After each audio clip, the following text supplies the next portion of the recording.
नमस्कार, जोहार। झारखंड का एकमात्र सरकारी न्यूज चैनल क्लीन न्यूज में आपका स्वागत है।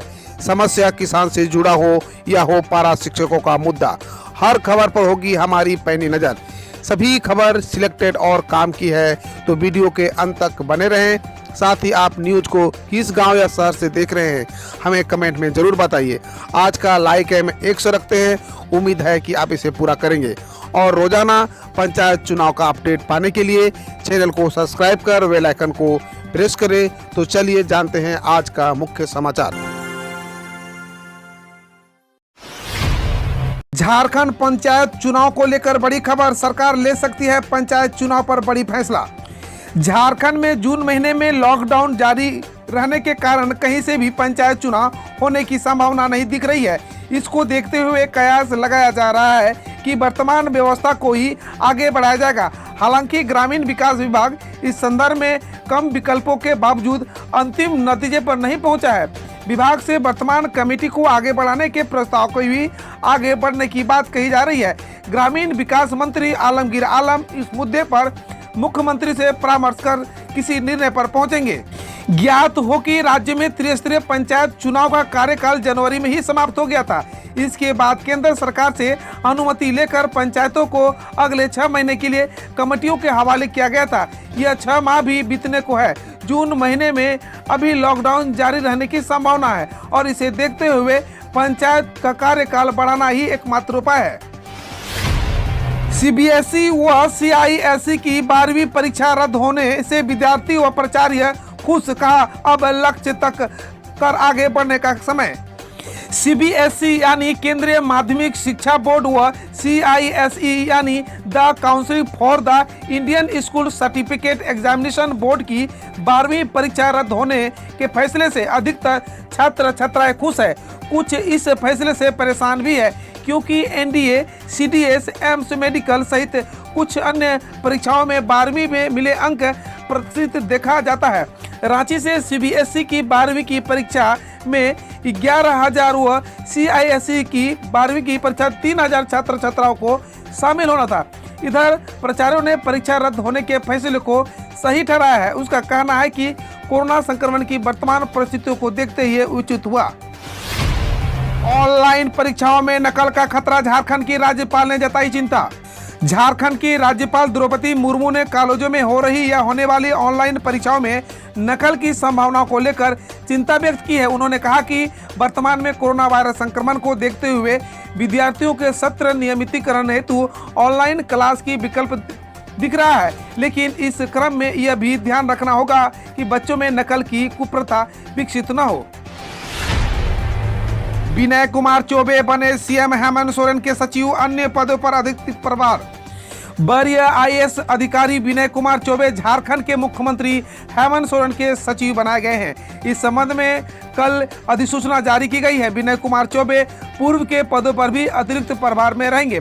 चौबे अगले आदेश तक अपने कार्यों के साथ नगर विकास एवं आवास विभाग के सचिव, जुडको के प्रबंधक निदेशक, ग्रेटर रांची विकास एजेंसी के प्रबंधक निदेशक, उत्पाद एवं मद्य निषेध विभाग के सचिव एवं उत्पाद आयुक्त के साथ साथ झारखंड बीवरेज कॉर्पोरेशन के प्रबंधक निदेशक के अतिरिक्त प्रभार में भी रहेंगे। कोरोना से जंग जीतने के बाद शिक्षा मंत्री हुए एक्टिव। जगन्नाथ महतो ने सरायकेला खरसुआ में महिला टीचर को प्रताड़ित करने वाले बीईओ के खिलाफ जांच के दिए आदेश, 15 दिनों में मांगे रिपोर्ट। कोरोना को मात देने के लगभग 8 महीने बाद झारखंड के शिक्षा मंत्री जगन्नाथ महतो हरकत में आ गए हैं। आते ही उन्होंने सरायकेला प्रखंड के एक प्रखंड शिक्षा पदाधिकारी के खिलाफ कार्रवाई करने का आदेश दिया है। सरायकेला खरसुआ गम्हरिया प्रखंड के बीईओ पर महिला टीचर को प्रताड़ित करने का आरोप है। झारखंड में पहली बार बच्चों को लगेगा निमोनिया का टीका। कोरोना के बाद केंद्र सरकार ने लिया निर्णय, अगले सप्ताह से हर महीने 70,000 बच्चों को टीका देने का लक्ष्य। झारखंड में पहली बार नवजात को निमोनिया से सुरक्षित रखने के लिए टीका लगाया जाएगा। इसकी शुरुआत जून के दूसरे सप्ताह से होगी। पहले महीने के लिए झारखंड सरकार को केंद्र सरकार से 77,200 टीके दिए गए हैं। राज्य के हेल्थ डिपार्टमेंट के अधिकारी सुधीर त्रिपाठी ने बताया कि कल से पहले तक राज्य में मिशन इंद्रधनुष के तहत चल रहे टीकाकरण अभियान में इस टीका को शामिल नहीं किया गया था। केंद्र सरकार की तरफ से कोविड के बाद पहली बार इसका निर्णय लिया गया है। झारखंड में नहीं रुकेगा टीकाकरण, कोविशील्ड के 2,10,000 डोज के खेप रांची पहुंची।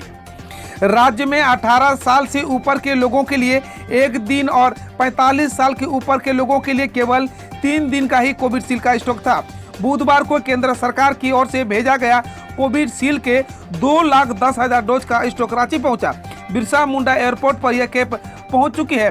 उम्मीद की जा रही है कि केंद्र की ओर से जल्द और टीके भी उपलब्ध कराए जाएंगे। कोरोना की तीसरी लहर को लेकर झारखंड सरकार तैयार, रिम्स को घोषित किया गया सेंटर ऑफ एक्सीलेंस।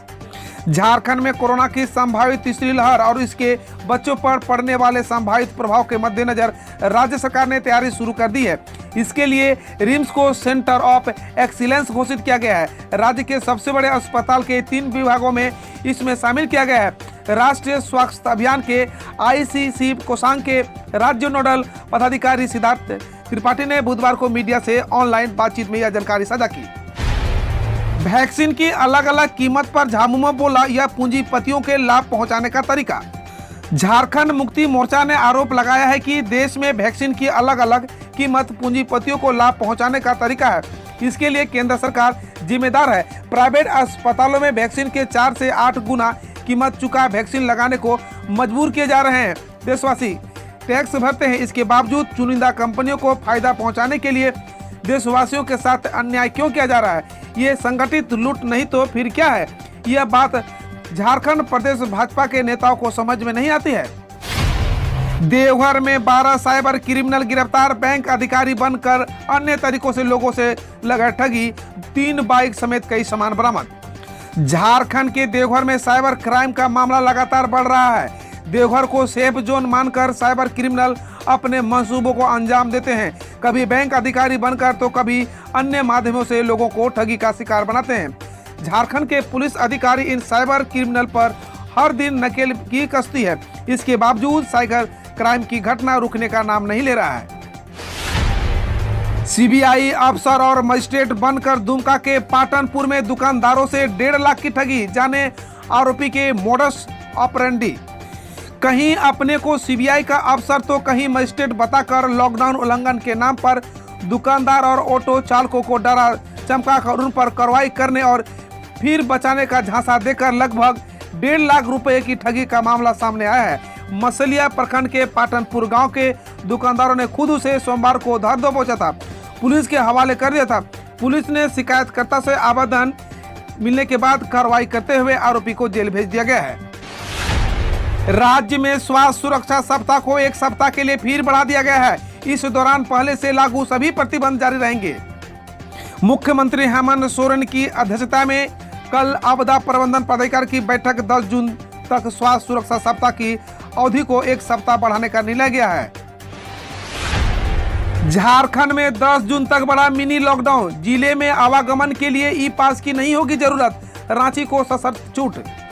झारखंड में एक बार फिर मिनी लॉकडाउन यानी स्वास्थ्य सुरक्षा सप्ताह की अवधि बढ़ा दी गई है। अब राज्य में 10 जून की सुबह 6 बजे तक मिनी लॉकडाउन रहेगा। कोरोना वायरस संक्रमण की चेन को तोड़ने के उद्देश्य से हेमंत सरकार ने गत 22 अप्रैल से स्वास्थ्य सुरक्षा सप्ताह की शुरुआत की थी, जो अब तक जारी है। स्वास्थ्य सुरक्षा सप्ताह को लेकर आपदा प्रबंधन की बैठक में वर्तमान स्थिति पर अधिकारियों के साथ चर्चा के बाद CM हेमंत सोरेन ने यह निर्णय लिया है। अब खबर देश विदेश और देश की विभिन्न योजनाओं से। बिहार सरकार का बड़ा फैसला, राज्य के सभी मेडिकल और इंजीनियरिंग कॉलेज के छात्राओं को 33% आरक्षण। बिहार के मुख्यमंत्री नीतीश कुमार लड़कियों और तकनीकी शिक्षा को लेकर बड़ा निर्णय लेने जा रहे हैं। अब राज्य की इंजीनियरिंग और मेडिकल कॉलेजों के नामांकन में न्यूनतम 1/3 यानी 33% सीटें छात्राओं के लिए आरक्षित की जाएगी। अभियांत्रिक विश्वविद्यालय तथा चिकित्सा विश्वविद्यालय के स्थापित करने को लेकर सरकार विधेयक लाने को तैयारी कर रही है। यूपी में फ्री राशन मिलने का शेड्यूल बदला, अब 3 जून से सुबह 6 बजे से मिलेगा राशन। जून महीने के पहले चरण का राशन वितरण 5 के बजाय 3 तारीख से शुरू होगा। 2 दिन पहले वितरण शुरू होने के साथ साथ 1 दिन अतिरिक्त 15 जून तक बटेगा। प्रधानमंत्री गरीब कल्याण अन्न योजना के तहत प्रथम चरण का राशन निःशुल्क दिया जाएगा। पात्र गृहस्थी और अंत्योदय कार्डधारियों को प्रति यूनिट 5 किलो खाद्यान्न मुफ्त मिलेगा। 5G के खिलाफ जूही चावला के केस के वर्चुअल सुनवाई में लोगों ने डाली रुकावट, गाए गाने। 5G के खिलाफ एक्ट्रेस जूही चावला के केस में बुधवार को दिल्ली हाईकोर्ट की वर्चुअल सुनवाई में अज्ञात लोगों ने उनकी फिल्मों के गाने गा कर सुनवाई में बाधा पहुंचाई। लोग घूंघट की आड़ से लाल लाल होठों पे और मेरी बन्नों की आएगी बारात जैसे गाने गा रहे थे। इस पर कोर्ट ने आदेश दिया इनकी पहचान कर अवमानना नोटिस जारी करें। इजराइल के 11वें राष्ट्रपति के रूप में चुने गए इसाक हरजोग। इजराइल की संसद ने इसाक हरजोग को देश के 11वें राष्ट्रपति के रूप में चुन लिया है। इजराइल के लेबर पार्टी के पूर्व प्रमुख हरजोग रूबेन रिविलिन का स्थान लेंगे, जिनका कार्यकाल 9 जुलाई को समाप्त हो रहा है। इससे पहले 60 वर्षीय हरजोग 2013 के संसदीय चुनाव में प्रधानमंत्री बेंजामिन नेतन्याहू से हार गए थे। उत्तराखंड बोर्ड ने रद्द की 12वीं की कक्षा की परीक्षा। उत्तराखंड बोर्ड ने 12वीं की परीक्षा रद्द कर दी है। राज्य के शिक्षा मंत्री अरविंद पांडे ने बताया, कोविड-19 के दृष्टिगत परीक्षार्थियों और शिक्षकों की सुरक्षा हेतु यह निर्णय लिया गया है। विद्यार्थियों का भविष्य और उनका स्वास्थ्य प्रदेश सरकार की सर्वोच्च प्राथमिकता में से एक है। बकौल मंत्री विद्यार्थियों के उत्तम स्वास्थ्य और उज्जवल भविष्य की कामना करता हूँ। कोविड-19 से एक ही परिवार के 7 सदस्यों की मौत। लखनऊ में 5 की एक साथ हुई 13वीं।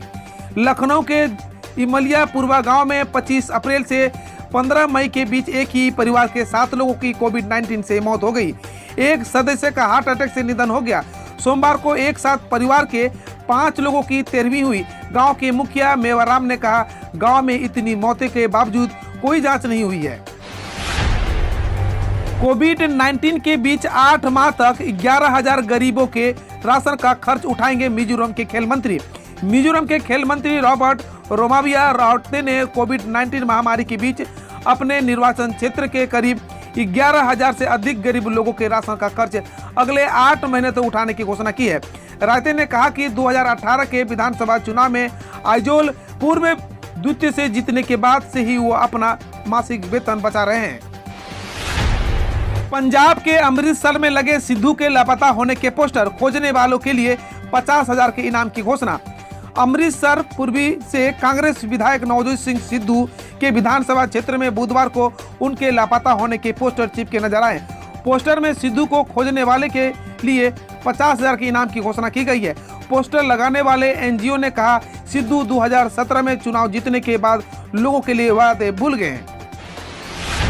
कोविड-19 महामारी के बीच मध्य प्रदेश बोर्ड की 12वीं की परीक्षा हुई रद्द। मध्य प्रदेश के मुख्यमंत्री शिवराज सिंह चौहान ने बताया है कि एमपी बोर्ड की 12वीं कक्षा की परीक्षा रद्द कर दी गई है। उन्होंने कहा, जल्द ही मूल्यांकन के तरीके की घोषणा की जाएगी। इससे पहले मंगलवार को सीबीएसई ने कोविड-19 महामारी के कारण अपनी 12वीं की कक्षा की बोर्ड परीक्षा रद्द कर दी थी। गृह मंत्री अमित शाह का सख्त निर्देश, स्वास्थ्य संबंधी हिंसा के खिलाफ सख्त कानून बने। असम में एक मरीज के परिजन द्वारा डॉक्टर पर हमला किए जाने के बाद आईएमए ने गृह मंत्री अमित शाह को पत्र लिखकर स्वास्थ्य मंत्री हिंसा के खिलाफ एक प्रभावी और सख्त कानून की मांग की है। साथ ही उन्होंने आरोपियों के खिलाफ कड़ी कार्रवाई के गुहार लगाई है। बकौल आईएमए देश के स्वास्थ्य संबंधी हमले में चिंताजनक हो गए हैं। बिहार में ड्यूटी के दौरान पुलिस कर्मियों द्वारा मोबाइल के अनावश्यक इस्तेमाल पर लगी रोक। बिहार पुलिस मुख्यालय द्वारा जारी आदेश के अनुसार ड्यूटी के दौरान पुलिस कर्मियों के मोबाइल व सोशल मीडिया के अनावश्यक इस्तेमाल पर रोक लगा दी गई है। आदेश का पालन नहीं करने वाले पुलिस कर्मियों के खिलाफ कार्रवाई की जाएगी। बकौल मुख्यालय पुलिस कर्मियों की तैनाती बेहद महत्वपूर्ण स्थलों पर होती है और इस दौरान इनका सजग रहना जरूरी है। महामारी के दौरान भ्रम पैदा करने वाले लोग देशद्रोही, रामदेव को लेकर आईएमए ने मंगलवार को कहा कि योग गुरु रामदेव ने कोविड-19 को नियंत्रित करने संबंधी सरकार के प्रयासों को अपूरणीय क्षति पहुंचाई। बकौल आईएमए राष्ट्रीय उपचार प्रोटोकॉल और राष्ट्रीय टीकाकरण कार्यक्रम के बारे में महामारी के दौरान भ्रम पैदा करने वाले लोग देशद्रोही हैं। आईएमए के रामदेव के खिलाफ आपदा प्रबंधन अधिनियम के तहत मुकदमा चलाने की मांग की है। हम रोज ऐसे ही न्यूज लाते रहेंगे, तो यदि आपने अभी तक क्लीन न्यूज को सब्सक्राइब नहीं किया है तो पहले फटाफट सब्सक्राइब कर लें, साथ ही बेल आइकन को दबा दें ताकि कोई अपडेट मिस ना हो।